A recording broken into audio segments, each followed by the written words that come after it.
ಉಂಟಲ್ಲ ನಮ್ಮ ಮೂಳೆಗಳಿಗೆ, ಸಂಧಿಗಳಿಗೆ, ನರಗಳಿಗೆ ಎಲ್ಲದಕ್ಕೂ ಒಂದು ಪುಷ್ಟಿವರ್ಧಕ ಅಥವಾ ಬಲ ಕೊಡುವಂತಹ ಒಂದು ಸಸ್ಯ ಅಂತ ಹೇಳ್ಬೋದು. ಇದನ್ನು ಮುಖ್ಯವಾಗಿ ಚರಕ ಸಂಹಿತೆಯಲ್ಲಿ ಬ್ರಹ್ಮಣಿಯ ಅಂತ ಕೂಡ ಹೇಳಿದ್ದಾರೆ. ಬಲ್ಯ, ಸಂಗ್ರಾಹಿ, ವಾತಹರ ಅಂತ ಸಹ ಹೇಳಿದ್ದಾರೆ. ಇದು ಮಾತ್ರ ಅಲ್ಲದೆ ಮನೆ ಮದ್ದಾಗಿ ಉಂಟಲ್ಲ, ಇದ್ರೆ ಈ ಏನಿದೆ ಗಿಡದ ಬೇರಿದು ಪೇಸ್ಟ್ ಮಾಡಿ ಅದನ್ನ ಈ ಸಂಧಿಗಳಲ್ಲಿ ನೋವೆಲ್ಲ ಇದ್ದಲ್ಲಿಗೆ ಒಂದು ಲೇಪ ಹಚ್ಚಿ ಕೂತು ಆ ತರ ಮಾಡಿದ್ರೆ ನೋವು ಕೂಡ ಕಮ್ಮಿ ಆಗ್ಲಿಕ್ಕೆ ಹೆಲ್ಪ್ ಆಗ್ತದೆ ಅಷ್ಟೇ. ನೋಡಿ, ಇವತ್ತು ಬೆಳಗ್ಗೆ ಒಂದು ಕೆಲಸಕ್ಕೆ ಹೊರಟಿದ್ದೇವೆ. ವಾತಾವರಣ ಹೇಗಿದೆ ಅಂತ ನೋಡಿ. ಫುಲ್ ಮೋಡ ಕವಿದಾಗೆ ಸಹ ಉಂಟು, ಒಟ್ಟಿಗೆ ಬಿಸಿಲು ಸಹ ಜೋರಾಗಿ ಉಂಟು. ಶೇಕೆ ಭಯಂಕರ ಉಂಟಾಯ್ತಾ. ನಾವು ಹೊರಟಂಥ ಕೆಲಸ ಎಂತ ಅಂತಂದರೆ, ಇಲ್ಲಿಗೆ ಅಮ್ಮ ಉಂಟಲ್ಲ, ಇದು ನಮ್ಮ ಮನೆ ಹಿಂದಿನ ಸೈಡ್ ಆಯಿತಾ. ಇಲ್ಲಿ ಹಿಂದಿನ ಸೈಡ್ ಎಲ್ಲ ತುಂಬಿದ ಈ ಬಲ್ಲೆ ಅದು ಇದನ್ನೆಲ್ಲ ಸ್ವಲ್ಪ ಸ್ವಲ್ಪ ತೆಗೆದು ಅಲ್ಲಿ ಸಣ್ಣ ಸುಡು ಮಣ್ಣಿನಾಗೆ ಮಾಡಲಿಕ್ಕೆ ಹೊರಟದ್ದು. ಮಣ್ಣಂತ ಹಾಕಲಿಲ್ಲ, ಅಲ್ಲಿ ಇದ್ದಂಥ ಕಸ ಅದು ಇದು ಬಲ್ಲೆ ಎಲ್ಲ ಬಂದದನ್ನು ತೆಗೆದದಕ್ಕೆ ಹಾಕ್ತಾ ಇರೋದು. ಅಲ್ಲಿ ಮೊದಲೇ ಹುಲ್ಲೆಲ್ಲ ತೆಗೆದು ಅಲ್ಲಲ್ಲಿ ಹಾಕಿದ್ದೆಲ್ಲ ಇತ್ತು, ಅದು ಒಣಗಿಕೊಂಡಿತ್ತು. ಅದನ್ನು ತೆಗೆದು ಅದಕ್ಕೆ ಹಾಕೋದು, ಮತ್ತು ಕೊತ್ತಳಿಗೆ ಮಡಲು ಏನೇನೋ ಉಂಟು ಅಲ್ಲೆಲ್ಲ ಒಟ್ಟು ಹರಡಿಕೊಂಡು ಅದನ್ನೆಲ್ಲ ತೆಕ್ಕೊಂಡು ಬಂದು ನಾನು ಅದಕ್ಕೆ ಹಾಕಿ ಬೆಂಕಿ ಕೊಟ್ಟದ್ದು. ಅಂದರೆ ಅಲ್ಲೇ ಆ ಜಾಗವನ್ನೇ ಮತ್ತೆ ಸರಿ ಮಾಡಿ ತರಕಾರಿ ಬೆಳಿಬೋದಂತ ನನ್ನ ಪ್ಲ್ಯಾನ್. ಹಾಗೆ ಈ ಕೆಲಸ ಮಾಡ್ತಾ ಇರೋದು. ಮಳೆ ಬರಲಿಕ್ಕೆ ಮುಂಚೆನೇ ಈ ಕೆಲಸ ಎಲ್ಲ ಮಾಡಿದರೆ ಏನಾದರೂ ಒಂದು ಎರಡಾದರೂ ಮಾಡಿ ನೋಡುವ ತರಕಾರಿ ಅಂತ ಇರೋದು. ನಾವು ಮಾಡಿದ್ದಕ್ಕೆ ಸಿಗ್ತದ ಗೊತ್ತಿಲ್ಲ, ಅಂದರೆ ಅಲ್ಲೇ ಪಕ್ಕದಲ್ಲೇ ಮಂಗ ವಾಸಿಸುವ ಸ್ಥಳ. ಆದ ಕಾರಣ ಬಂದರೆ ಮಂಗಗಳೇ ಕೊಂಡೋಗ್ಬೋದು ಅಷ್ಟೇ ತರಕಾರಿ. ಅದರಿಂದ ದೊಡ್ಡ ಆಗಲಿಕ್ಕೆ ಸಹ ಬಿಡಲಿಕ್ಕಿಲ್ಲ, ಅವುಗಳೇ ತಿಂತವೆ ಅಷ್ಟೇ. ಹಾಗೆಲ್ಲ ಕತೆ ನೋಡಿ. ಇದು ಚೀಮುಳ್ಳು ತುಂಬ ಅಲ್ಲಿ ಕಡ್ದು ನಾನು ಹಾಕಿದ್ದಿತ್ತು, ಅದನ್ನು ಸಹ ಕೂಡಿದಷ್ಟು ತೆಗೆದು ಅದರ ಮೇಲೆಗೆ ಹಾಕಲಿಕ್ಕೆ ಹೋದ್ದು ನಾನು. ಅದಂತೂ ನನ್ನ ಬಟ್ಟೆಗೆಲ್ಲ ಕಂತಿ ಮೈಗೆಲ್ಲ ತಾಗ್ತದೆ ಆಯಿತಾ ನೂಕುವಾಗ. ನಾನಲ್ಲಿ ಒಂದು ಮಾಡಿಟ್ಟ ಕೋಲಿತ್ತು ಕಬರಿಂದು, ಅದರಲ್ಲಿ ನೂಕಿಕೊಂಡು ಹಾಕಲಿಕ್ಕೆ ಹೊರಟೆ. ಹಾಗೆ ನೋಡಲಿಕ್ಕೆ ಖುಷಿ ಆಗ್ತದೆ. ಈ ಸೀನ್ ನೋಡಿ ಎಷ್ಟು ಚೆನ್ನಾಗಿದೆ ಅಂತ. ಅಲ್ಲಿ ಎತ್ತರ ಪ್ರದೇಶ ಅಲ್ವಾ, ಅಲ್ಲಿಂದ ಆ ಕಡೆ ಆ ಸೈಡು ಎತ್ತರ ಇದೆ, ಆ ಸೈಡು ಗುಡ್ಡೆ ಕೂಡ. ಹಾಗೆ ಒಳ್ಳೆ ಗಾಳಿ ಸಹ ಬರ್ತದೆ. ಈ ಬೆಂಕಿ ಹಾಕುವ ಹೊತ್ತಿಗೆ ಜೋರು ಬಂದರೆ ಕಷ್ಟ, ಮತ್ತು ಅಲ್ಲಿ ಒಣ ಕಸ ಇರುವುದು ಸಹ ಕಡಿಮೆ, ಸುತ್ತು ಹಸಿಯೇ ಇರುವುದಲ್ವಾ, ಏನೂ ಆಗೋದಿಲ್ಲ. ಆ ಧೈರ್ಯದಲ್ಲಿ ಬೆಂಕಿ ಕೊಟ್ಟದ್ದು.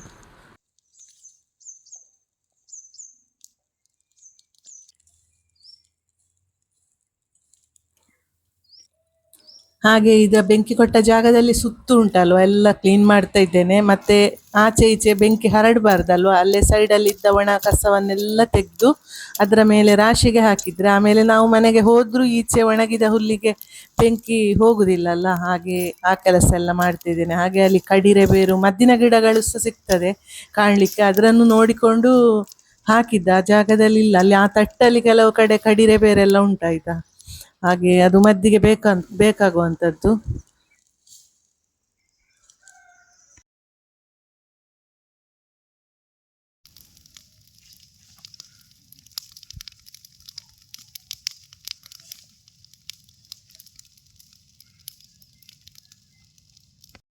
ಬಿಸಿಲಿಗೆ ಕೆಲಸ ಮಾಡಿ ಸುಸ್ತಾಯ್ತು, ಕೂಡ್ತಾ ಇಲ್ಲ ಅಂತ ಇಲ್ಲಿ ಬಂದು ಕೂತದ್ದು. ಇವಾಗ ನೋಡಿ ಮೋಡ ಬಂತು ವಿಡಿಯೋ ಮಾಡುವಾಗ.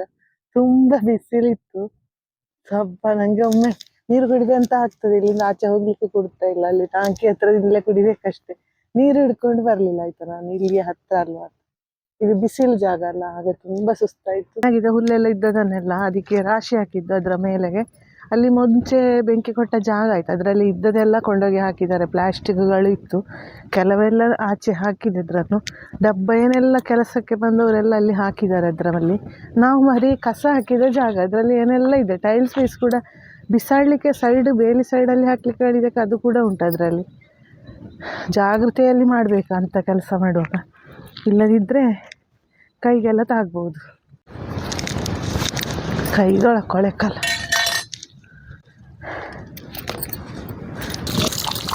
ಫಸ್ಟ್ ಸ್ವಲ್ಪ ಕೈ ಕ್ಲೀನ್ ಮಾಡಿಕೊಳ್ಬೇಕು, ಮಣ್ಣಿದೆ ಕೈಯಲ್ಲೆಲ್ಲ. ಏನೋ ಮೇಣೆ ಎಲ್ಲ ತುಂಬಿಕೊಂಡಿದೆ, ಎಂತ ಅಂತ ಗೊತ್ತಿಲ್ಲ. ಇದೆಲ್ಲ ಗಿಡ ಎಲ್ಲ ತೆಗೆಯುವಾಗ ಬೇರು ಸಮೇತ ಎಡ್ದು ತೆಗೆಯುವಾಗ ಅದರಿಂದ ಬಂದ ಮೇಣೆಲ್ಲ ಅಂಟಿದೆ.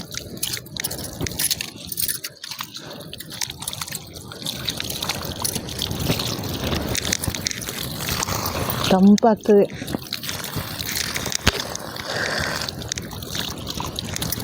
ನೀರು ಹಾಕ್ಕೊಂಡೇ ಇರುವಂತಾಗ್ತದೆ.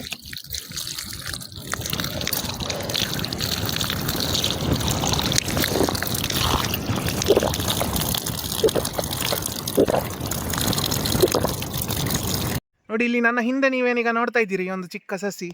ಇಲ್ಲಿ ಕಾಣ್ತದ ಯಾವ ಥರ ಇದೆ ಅಂತ. ಇದಕ್ಕೆ ಕಡಿರೆ ಬೇರು ಅಂತ ಹೇಳ್ತಾರೆ ಆಯ್ತು. ಇಲ್ಲಿ ನನ್ನ ಅಮ್ಮ ಇವರೆಲ್ಲ ಕಡಿರೆ ಬೇರು ಅಂತ ಹೇಳೋದು. ಸಂಸ್ಕೃತದಲ್ಲಿ ಉಂಟಲ್ಲ, ಇದಕ್ಕೆ ಬಲ ಅಂತ ಕರೀತಾರೆ. ಬಲ ಅಂತ ಹೆಸರು, ಅಂದರೆ ಬೊಟಾನಿಕಲ್ ನೇಮಲ್ಲಿ ಸ್ವಲ್ಪ ವೇರಿಯೇಷನ್ಸ್ ಉಂಟು ಜಾಗದಿಂದ ಜಾಗ. ಸಿಡಾ ಕಾರ್ಡಿಫೋಲಿಯಾ, ಸಿಡಾ ರೆಟ್ಯೂಸ್, ಆ ಥರ ಸ್ವಲ್ಪ ವೇರಿಯೇಷನ್ಸ್ ಉಂಟು. ಅಂದರೆ ಅದರಲ್ಲಿ ಬಲ, ಅತಿಬಲ, ಮಹಾಬಲ ಅಂತ ವೆರೈಟೀಸ್ ಎಲ್ಲ ಉಂಟು. ಕಾಮನ್ ಆಗಿ ಬಲ ಅಂತ ಕರೀತಾರೆ ಇದಕ್ಕೆ. ಯೂಶ್ವಲಿ ಆಯುರ್ವೇದಿಕ್ ಮೆಡಿಸಿನ್ಸ್ ಎಲ್ಲ ಉಂಟಲ್ಲ, ನೀವು ಕೇಳಿರ್ಬೋದು ಕೆಲವು ಕಾಮನ್ ಆಗಿರುವಂಥದ್ದು. ಕ್ಷೀರಬಲ ತೈಲ ಅಂತ ಕೇಳಿದ್ದೀರಾ, ಒಂದು ಆಯಿಲ್ ಬರ್ತದೆ. ಅಥವಾ ಬಲಾರಿಷ್ಟ ಅಂತ ಬರ್ತದೆ. ಈ ಥರ ಇದು ಕಾಮನ್ ಒಂದೆರಡು ಮೆಡಿಸಿನ್ ಯೂಶ್ವಲಿ ಕೆಲವರಿಗೆ ಗೊತ್ತಿರ್ಬೋದು. ಸೊ ನಮ್ಮ ಈ ಭಾಗದಲ್ಲೆಲ್ಲ ಉಂಟಲ್ಲ, ತೋಟದಲ್ಲಿ ಇದೆಲ್ಲ ಫುಲ್ ಹರಡಿಕೊಂಡಿರ್ತದೆ. ಇಡೀ ತೋಟದಲ್ಲಿ ಎಲ್ಲಿ ಹೋದರೂ ಇದು ಕಾಣಲಿಕ್ಕೆ ಸಿಗ್ತದೆ. ಬಲ ಅಂತ ಕರೆಯುವುದು. ಹೀಗೆ ಕಾಮನ್ ಆಗಿ ನೋಡ್ಲಿಕ್ಕೆ ಹೋದ್ರೆ ಉಂಟಲ್ಲ, ಇದರ ನಾವು ಬೇರನ್ನು ಉಪಯೋಗಿಸೋದು ಆಯಿತಾ, ಮದ್ದೆಲ್ಲ ಮಾಡಲಿಕ್ಕೆ ಬೇರನ್ನು ಉಪಯೋಗಿಸೋದು. ಇದು ನಿಂಗೀಗ ಈಗ ಉಂಟು ಅಂತ ಎಳೆದ್ರೆ ಬೇಗ ಬರುವಂಥ ಇದಲ್ಲ. ಎಷ್ಟು ಎಳೆದ್ರೂ ಅಲ್ಲೇ ಮಣ್ಣಿನ ಅಡಿಯಲ್ಲೇ ಇರ್ತದೆ, ಕಿತ್ತರೆ ಬರುವುದಿಲ್ಲ ಅಷ್ಟು ಸುಲಭದಲ್ಲಿ. ಮುಖ್ಯವಾಗಿ ಅದರ ಮೂಲವನ್ನು ಉಪಯೋಗಿಸೋದು. ಮೂಲ ಅಂದರೆ ಬೇರು. ಈ ಬಲದ ಮೂಲವನ್ನು ಉಪಯೋಗಿಸಿಕೊಂಡು ಬೇರೆ ಬೇರೆ ಔಷಧಿಗಳನ್ನು ನಾವು ತಯಾರಿಸೋದಾಯ್ತು. ಆಯುರ್ವೇದದಲ್ಲಿ ಬೇರೆ ಬೇರೆ ರೀತಿಯಾದ ರೋಗಗಳಿಗೆ ಇದನ್ನು ನಾವು ಉಪಯೋಗಿಸ್ತೇವೆ. ಮುಖ್ಯವಾಗಿ ಉಂಟಲ್ಲ, ಈ ನರದ ಸಮಸ್ಯೆಗಳಿಗೆಲ್ಲ, ಹಾಗೆ ಪಕ್ಷವಾತ ಆಗಿ ಅಥವಾ ಬೇರೆ ಏನಾದರೂ ಸಮಸ್ಯೆ ಈ ಥರದಿಂದಾಗಿ ನರದ ಸಮಸ್ಯೆಯಿಂದಾಗಿ ಆಗುವಂಥ ಸಮಸ್ಯೆಗಳಿಗೆ ಇದನ್ನು ಉಪಯೋಗಿಸ್ತೇವೆ. ಅಂದರೆ ಮುಖ್ಯವಾಗಿ ಶಕ್ತಿ ಕೊಡಲಿಕ್ಕೆ, ಅಂದರೆ ಪುಷ್ಟಿವರ್ಧಕ ಅಂತ ಹೇಳಿದ್ದಾರೆ ಇದನ್ನು, ಪುಷ್ಟಿಕರ ಅಂತ. ಅಂದರೆ ಇದನ್ನು ಬೇರೆ ಬೇರೆ ಔಷಧಿಗಳಲ್ಲಿ ಇದನ್ನು ಒಂದು as A one of the ingredient ಅಥವಾ ಒಂದು ದ್ರವ್ಯವಾಗಿ ಇದನ್ನು ಉಪಯೋಗಿಸ್ತಾರೆ. ಕ್ಷೀರಬಲ ತೈಲ ಅಂತ ಹೇಳೋದು ಕಾಮನ್ ಆಗಿ ಉಪಯೋಗಿಸೋದು. ಕ್ಷೀರಬಲ ತೈಲ ಅಂದರೆ ಹೆಸರಲ್ಲಿ ಹೇಳಿದ ಹಾಗೆ ಹಾಲು ಮತ್ತು ಬಲ, ಇದೆರಡರನ್ನು ಉಪಯೋಗಿಸ್ಕೊಂಡು ಮಾಡೋದು. ಇದರ ಮೂಲದ ಕಷಾಯ ಅಥವಾ ಅದರ ಕಲ್ಕ್ ಅಥವಾ ಮತ್ತು ಹಾಲು, ಇದನ್ನೆಲ್ಲ ಉಪಯೋಗಿಸಿಕೊಂಡು ಒಂದು ಆಯಿಲ್ ತಯಾರು ಮಾಡ್ತಾರೆ ಆಯಿತಾ. ಮುಖ್ಯವಾಗಿ ಇದನ್ನದೇ ಅಭ್ಯಂಗಕ್ಕಾಗಿರ್ಬೋದು ಅಥವಾ ಇಂಟರ್ನಲ್ಲಿ ತಗೊಳ್ಳಿಕ್ಕೆ ಸಹ ಆಗಿರ್ಬೋದು, ನಾವು ಇದನ್ನು ಉಪಯೋಗಿಸ್ತೇವೆ. ಉಂಟಲ್ಲ, ನಮ್ಮ ಮೂಳೆಗಳಿಗೆ, ಸಂಧಿಗಳಿಗೆ, ನರಗಳಿಗೆ ಎಲ್ಲದಕ್ಕೂ ಒಂದು ಪುಷ್ಟಿವರ್ಧಕ ಅಥವಾ ಬಲ ಕೊಡುವಂತಹ ಒಂದು ಸಸ್ಯ ಅಂತ ಹೇಳ್ಬೋದು. ಇದನ್ನು ಮುಖ್ಯವಾಗಿ ಚರಕ ಸಮಿತಿಯಲ್ಲಿ ಬ್ರಹ್ಮಣಿಯ ಅಂತ ಕೂಡ ಹೇಳಿದ್ದಾರೆ. ಬಲ್ಯ, ಸಂಗ್ರಾಹಿ, ವಾತಹರ ಅಂತ ಸಹ ಹೇಳಿದ್ದಾರೆ. ಆಗಲೇ ಹೇಳಿದಾಗ ಏನೀಗ ಕ್ಷೀರಬಲ ತೈಲ ಅಂತ ಇದೆ, ಮುಖ್ಯವಾಗಿ ಹೆಚ್ಚಿನವರು ಕೇಳಿರ್ಬೋದು, ಹಾಗೆ ಉಪಯೋಗಿಸಿರ್ಬೋದು. ಇದು ಹಲವಾರು ರೀತಿಯಲ್ಲಿ ಉಪಯೋಗಿಸುವಂಥ ವಿಷಯ. ಪಾನಕ್ಕಾಗಿರ್ಬೋದು ಅಥವಾ ನಸ್ಯಕ್ಕಾಗಿರ್ಬೋದು ಅಥವಾ ಅಭ್ಯಂಗ ಮಸಾಜಿಗಾಗಿರ್ಬೋದು ಅಥವಾ ಭಸ್ತಿಕರ್ಮ, ಇದು ಪಂಚಕರ್ಮದಲ್ಲಿ ಒಂದು ಕ್ರಮ, ಇದು ಅದಕ್ಕಾಗಿರ್ಬೋದು. ಈ ಥರ ಹಲವು ರೀತಿಯಲ್ಲಿ ಉಪಯೋಗಿಸುವಂತಹ ಒಂದು ಎಣ್ಣೆ. ಈ ಎಣ್ಣೆ ಮುಖ್ಯವಾಗಿ ಅದೇ ನೋವಿನ ವಿಷಯಕ್ಕೆ ಸಂಬಂಧಪಟ್ಟ ಹಾಗೆ ಇದನ್ನು ಮುಖ್ಯವಾಗಿ ಉಪಯೋಗಿಸ್ತಾರೆ. ಅದಲ್ಲದೆ ಇದನ್ನು ಸಂಗ್ರಾಹಿ ಅಂತ ಕೂಡ ಹೇಳಿದ್ದಾರೆ, ಹಾಗೆ ಬಲ್ಯ ಅಂತ ಕೂಡ ಹೇಳಿದ್ದಾರೆ. ಇದು ಮಾತ್ರ ಅಲ್ಲದೆ ಮನೆ ಮದ್ದಾಗಿ ಉಂಟಲ್ಲ, ಇದ್ರೆ ಈ ಏನಿದೆ ಗಿಡದ ಬೇರಿದು ಪೇಸ್ಟ್ ಮಾಡಿ ಚಂದ ಜಜ್ಜಿ ನೀರಲ್ಲಿ ಸೇರಿಸಿ ಒಂದು ಪೇಸ್ಟ್ ಕಲ್ಕ ಫಾರ್ಮಿಗೆ ಮಾಡಿ ಅದನ್ನು ಈ ಸಂಧಿಗಳಲ್ಲಿ ನೋವೆಲ್ಲ ಇದ್ದಲ್ಲಿಗೆ ಒಂದು ಲೇಪ ಹಚ್ಚಿ ಕೂತು ಅದು ಒಣಗಿದಾಗ ಡ್ರೈ ಆದಾಗ ವಾಶ್ ಮಾಡಿ ತೆಗೆಯೋದು. ಆ ಥರ ಮಾಡಿದರೆ ನೋವು ಕೂಡ ಕಮ್ಮಿ ಆಗಲಿಕ್ಕೆ ಹೆಲ್ಪ್ ಆಗ್ತದೆ. ಅಷ್ಟಲ್ಲದೆ ಅದರ ಕಷಾಯ ಕೂಡ ಸೇವನೆ ಮಾಡೋದ್ರಿಂದ ಮುಖ್ಯವಾಗಿ ಸಂಧಿಗಳ ನೋವುಗಳಿಗೆಲ್ಲ ಭಾರಿ ಒಳ್ಳೆ ಮದ್ದು ಅಂತ ಹೇಳ್ಬೋದು ಇದನ್ನು. ನಿಮ್ಮ ಕಡೆ ಎಲ್ಲ ಇದು ಇದೆಯಾ ಅಂತ ಕಮೆಂಟಲ್ಲಿ ತಿಳಿಸಿ. ನಿಮ್ಮ ತೋಟದಲ್ಲೆಲ್ಲ ಇದು ಕಾಣಲಿಕ್ಕೆ ಸಿಗ್ತದಾ? ಇದು ನೀವು ಹೀಗೆ ಸುಮ್ಮನೆ ಹುಡುಕಿದ್ರಿ, ಅಟ್ಲೀಸ್ಟ್ ಈಗ ನಮ್ಮ ಈ ಪುತ್ತೂರಿನ ಕಡೆ ಆಗಿರ್ಬೋದು, ಈ ದಕ್ಷಿಣ ಕನ್ನಡದ ಈ ಭಾಗದಲ್ಲೆಲ್ಲ ಹೋಗಿ ಹುಡುಕಿದ್ರು ತೋಟದಲ್ಲೆಲ್ಲ ಸುಮಾರು ಕಡೆ ಇರ್ತದೆ ಇದು, ಎಷ್ಟು ಕೂಡ ನೋಡಲಿಕ್ಕೆ ಸಿಗ್ತದೆ. ಹಾಗೆ ಇದೊಂದು ಭಾರಿ ಒಂದು ಉಪಕಾರಿ ಮದ್ದು ಅಂತ ಹೇಳ್ಬೋದು. ನಾವು ಆಯುರ್ವೇದದ ಈಗ ನಮ್ಮ ಟ್ರೀಟ್ಮೆಂಟಲ್ಲೆಲ್ಲ ಇದನ್ನು ಬೇರೆ ಬೇರೆ ರೀತಿಯಾದಂಥ ಔಷಧಿಗಳಲ್ಲಿ ಇದನ್ನು ಉಪಯೋಗಿಸ್ತೇವೆ. ಮದ್ದು ತಯಾರಿಕೆ ಮಾಡೋದ್ರಲ್ಲಿ ಕೆಲವು ಎಣ್ಣೆಗಳಾಗಿರ್ಬೋದು ಅಥವಾ ಕೆಲವೊಂದು ಘೃತ ಯೋಗಾಸ ಆಗಿರ್ಬೋದು ಅಥವಾ ಕೆಲವೊಂದು ಮಾತ್ರೆಗಳು, ಎಲ್ಲದರಲ್ಲೂ ಕೂಡ ಇದರ ಬಳಕೆ ತುಂಬ ಇದೆ. ತಾಯಿ ಸ್ಟಿಚ್ಚಿಗೆ ಇಲ್ವಾ ನನಗೆ ಬಟ್ಟೆ ಕೊಟ್ಟಿದ್ದರು ಮನೆಯಲ್ಲಿ ಡೈಲಿ ಯೂಸಿಗೆ, ಅವರಿಗೆ ತಮ್ಮ ತಂದ ಬಟ್ಟೆಯನ್ನು ನನ್ನ ಹತ್ರ ಕೊಟ್ಟಿದ್ದರು ಸ್ಟಿಚ್ ಹಾಕಿ ಕೊಡುವಂತ. ಹಾಗೆ ನಾನೀಗ ಮಧ್ಯಾಹ್ನ ಊಟ ಆಗಿ ಆ ಕೆಲಸಕ್ಕೆ ಕೂತ್ಕೊಂಡು ಸ್ಟಿಚ್ ಮಾಡ್ತಾ ಇದ್ದೇನೆ, ಒಟ್ಟಿಗೆ ಮೊಬೈಲ್ ನೋಡ್ತಾ ಇದ್ದೆ. ಇಲ್ಲಿ ಟೈಮ್ ಪಾಸ್ ಆಗಬೇಕಲ್ಲ, ಹಾಗೆ ಮೊಬೈಲ್ ಟಿ ವಿ ನೋಡೋದಿಲ್ಲ ಆಯಿತಾ, ಟಿ ವಿ ಹಾಗೆ ಉಂಟು, ಆನ್ ಮಾಡೋದಿಲ್ಲ. ಮೊಬೈಲಲ್ಲಿ ನಾನು ಸೀರಿಯಲ್ ನೋಡ್ತಾ ಕೇಳ್ಕೊಂಡು ಇಲ್ಲಿ ಸ್ಟಿಚ್ ಆಗ್ತಾ ಕೂತ್ಕೊಂಡಿದ್ದೇನೆ. ಅದು ಇಂಥ ವಾಯಿಲ್ ಸೀರೆಗಳೆಲ್ಲ ಉಂಟಲ್ವ, ಡೈಲಿ ಯೂಸಿಗಿರುವಂಥ ಸೀರೆಗಳೆಲ್ಲ ಸ್ವಲ್ಪ ಓರೇ ಬರೋದಾಯ್ತಾ. ಎಷ್ಟು ಸ್ಟ್ರೈಟ್ ಅಂತ ಮಾಡಲಿಕ್ಕೆ ಹೋದರೆ ಅದು ಕಟ್ ಮಾಡಿ ತೆಗೆದು ಸಾರಿಯೇ ಮುಗಿಬೋದು, ಆ ಥರ ಸರಿಯೇ ಇರುವುದಿಲ್ಲ ಆಯಿತಾ, ತುಂಬ ಓರೆ ಇರ್ತದೆ.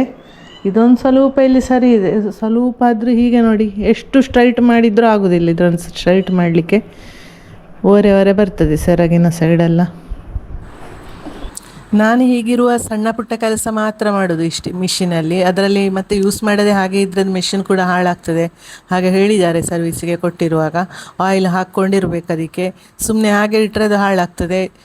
ಹಾಗೆ ಕತೆ ನಂದು ಏನಾದರೂ ಡ್ರೆಸ್ ಎಲ್ಲ ತಂದರೆ ಸೈಡೆಲ್ಲ ಹಾಕ್ಕೊಳ್ಳೋದು ಎಂತ ದೊಡ್ಡ ಸೈಜ್ ಆಗಿದ್ದರೆ ಅದನ್ನು ನಾನು ಡಬಲ್ XL ತರಿಸಿದರೆ ಮತ್ತೆ ಸಣ್ಣ ಮಾಡೋದು. ಕೆಲವೊಮ್ಮೆ XL ತಂದರೆ ಸಣ್ಣ ಆಗ್ತದೆ, ಡಬಲ್ XL ಬೇಕಾಗೋದಿಲ್ಲ ನನಗೆ. ಕೆಲವೊಂದು ಕಂಪೆನಿಯದ್ದು XL ಕೂಡ ಆಗ್ತದೆ ಆಯಿತಾ, ಸರಿ ಆಗ್ತದೆ ನನಗೆ. ಹಾಗೆ ಡಬಲ್ ಎಕ್ಸೆಲ್ ತಂದರೆ ಅದನ್ನು ಮತ್ತೆ ಸಣ್ಣ ಮಾಡಿ ಹಾಕಬೇಕಾಗ್ತದಲ್ಲ, ಮತ್ತು ಸ್ಟಿಚ್ ಮಾಡದೆ ಹಾಕಿದರೆ ಕೈ ಅಡಿಯಲ್ಲೆಲ್ಲ ಬಿಟ್ಟು ಹೋಗ್ತದೆ ನೋಡಿ. ಹಾಗೆ ಸ್ಟಿಚ್ ಹಾಕುವ ಕೆಲಸ ಎಲ್ಲ ಹಾಗೆ ನಾನೇ ಮಾಡಿಕೊಳ್ಳೋದು, ಯಾವುದೇ ನನಗೆ ತಕ್ಕೊಂಡು ಬಂದ ಡ್ರೆಸ್ಸುಗಳನ್ನೆಲ್ಲ. ಹಾಗೆ ಹೀಗೆ ಅಮ್ಮ ಕೊಟ್ಟರೆ ಇದು ಸೇರ್ತದೆ. ಒಮ್ಮೊಮ್ಮೆ ಅಭಿನವ ಯಾರಾದರೂ ಅವರೆಲ್ಲ ಅವರ ಡ್ರೆಸ್ಸಿಂದು ಸ್ಟಿಚ್ ಹೋದ್ರೆಲ್ಲ ನನಗೆ ಹೇಳ್ತಾರೆ, ಹಾಕಿ ಕೊಡ್ತೀರಾ ಅತ್ತೆ ಅಂತೆಲ್ಲ. ಹಾಗೆ ಅಷ್ಟೇ ಮಾಡೋದು ಇದರಲ್ಲಿ. ಮತ್ತು ಬೆಡ್ಶೀಟ್ ತಂದರೆ ಅದರ ಸೈಡ್ ಹಾಕೋದು, ವೇಷ್ಟಿ ಅದು ಹೀಗೆಲ್ಲ ಇವರು ಸಹ ಕೆಲಸ ಕೊಡ್ತಾರೆ ನನಗೆ ಮನೆಯಲ್ಲಿ. ಹೊಸ ವೇಷ್ಟಿ ಇದೆ ಅಂತಾದರೆ ಅದನ್ನು ಸೈಡ್ ಹಾಕಿಸಿ ಅವರು ಉಡೋದು, ಹಾಗೆ ಉಡಲ್ಲ. ಫಂಕ್ಷನ್ಗೆಲ್ಲ ಉಡುವ ವೇಷ್ಟಿಯನ್ನೆಲ್ಲ ಹಾಗೆ ಅಷ್ಟೇ, ಬೇರೆ ಏನು ಸ್ಟಿಚ್ ಮಾಡೋದಿಲ್ಲ ಇದರಲ್ಲಿ. ಹಾಗೆ ಅಪರೂಪಕ್ಕೊಮ್ಮೆ ಹೀಗೆಲ್ಲ ಮಾಡ್ಕೊಂಡಿರ್ತೇನೆ. ಸ್ಟಿಚ್ ಹಾಕಿ ಆಯ್ತಮ್ಮ ಕೊಟ್ಟದ್ದು. ಇದು ಅಮ್ಮ ಕೊಟ್ಟು ತುಂಬ ದಿನ ಆಯ್ತಾಯ್ತಾ, ನನಗೆ ಮರ್ತೇ ಹೋಗಿತ್ತು. ಇವತ್ತಲ್ಲಿ ಏನೋ ಹುಡುಕುವಾಗ ಸಿಕ್ಕಿತ್ತಾಯ್ತಾ, ನಾನು ಅಲ್ಲಿ ಸೈಡಲ್ಲಿ ಇಟ್ಟಿದ್ದೆ. ಹಾಗೆ ಅದನ್ನು ಮೊದಲು ಕಂಡ ಕೂಡಲೇ ಅದನ್ನು ಸ್ಟಿಚ್ ಹಾಕುವಂತ ಅವರು, ನಾನು ಪಾಪ ಮಗಳು ತರ್ತಾಳೆ ಅಂತ ಕಾದಿರ್ಬೋದು, ಹೇಳಲೂ ಇಲ್ಲ ನನ್ನ ಹತ್ರ. ನನಗೆ ಕಂಡ ಕಾರಣ ಆಯ್ತು ಇವತ್ತು, ಇಲ್ಲದಿದ್ರೆ ಅಲ್ಲೇ ಬಾಕಿ. ಹಾಗಿರುವ ಕತೆ ನಂದು, ಮರ್ತೇ ಹೋಗಿತ್ತು. ಅದು ಸೈಡಲ್ಲಿ ಇಟ್ಟದು ಸೈಡಲ್ಲೇ ಬಾಕಿ ಆಗಿತ್ತು. ಹಾಗೆ ಸ್ಟಿಚ್ ಮಾಡಿದನ್ನು ಮಡಿಸಿ ನೋಡ್ಬೇಕು. ಇವಾಗ ಮಡಿಸ್ತಾ ಇದ್ದೇನೆ. ಅವರು ವಾಶ್ ಮಾಡಿ ಕೊಡ್ಲಿಕ್ಕೆ ಹೇಳಿದಾರಂತ ಕಾಣ್ತದೆ. ಇಲ್ಲೇ ವಾಶ್ ಮಾಡಿ ಇದ್ರೆ ಅವರಿಗೆ ಕೊಂಡೋದಾಗ ಸೀದಾ ಉಡುದೇ ಕೆಲಸ ಅಲ್ವಾ. ನನಗೆ ವಾಶ್ ಮಾಡಿ ಒಣಗಿಸಿ ಕೊಟ್ಟರೆ ಸುಲಭ ಅಲ್ಲಿ ಅವರಿಗೆ ಸಹ. ಅವರಿಗೆ ಕೂಡು ಸಹ ಇಲ್ಲ ಹಾಕ್ಲಿಕ್ಕೆಲ್ಲ, ಅವರೇ ವಾಷಿಂಗ್ ಮಿಷನಿಗೆ ಹಾಕುದು. ಆದರೆ ಅವರು ಹಾಕುದಿಲ್ಲ ಆಯ್ತಾ ವಾಷಿಂಗ್ ಮಿಷನಿಗೆಲ್ಲ. ಹಾಗೆ ವಾಷಿಂಗ್ ಮಿಷನ್ಗೆ ಹಾಕಿ ವಾಶ್ ಮಾಡಿ ಒಣಗಿ ಹೋದರೆ ಇನ್ನೂ ಸುಲಭ ಅವರಿಗೆ. ಸೀದಾ ಉಡುದು ಒಂದೇ ಕೆಲಸ ಅಲ್ವಾ. ಈಗ ಮಡಿಸಿಡ್ತೇನೆ, ಆಮೇಲೆ ಇದನ್ನು ವಾಶ್ ಮಾಡಿಯೇ ಒಣಗಿಸಿ ಕೊಡುದು ಅಮ್ಮನಿಗೆ. ಹಾಗೆ ಈ ವಿಡಿಯೋನ ಇಲ್ಲಿಗೆ ಮುಗಿಸ್ತೇವೆ. ವಿಡಿಯೋ ಇಷ್ಟ ಆಗಿದ್ರೆ ಲೈಕ್ ಮಾಡಿ, ಶೇರ್ ಮಾಡಿ, ಕಮೆಂಟ್ ಮಾಡಿ, ಚಾನಲ್ಗೆ ಸಬ್ಸ್ಕ್ರೈಬ್ ಮಾಡಿ, ಹತ್ತಿರದಲ್ಲೇ ಇರೋ ಬೆಲ್ ಐಕನ್ ಕ್ಲಿಕ್ ಮಾಡಿ. ನೆಕ್ಸ್ಟ್ ವಿಡಿಯೋದಲ್ಲಿ ಸಿಗುವ. ಅಲ್ಲಿಯವರೆಗೂ ಟೇಕ್ ಕೇರ್, ಬಾಯ್ ಬಾಯ್.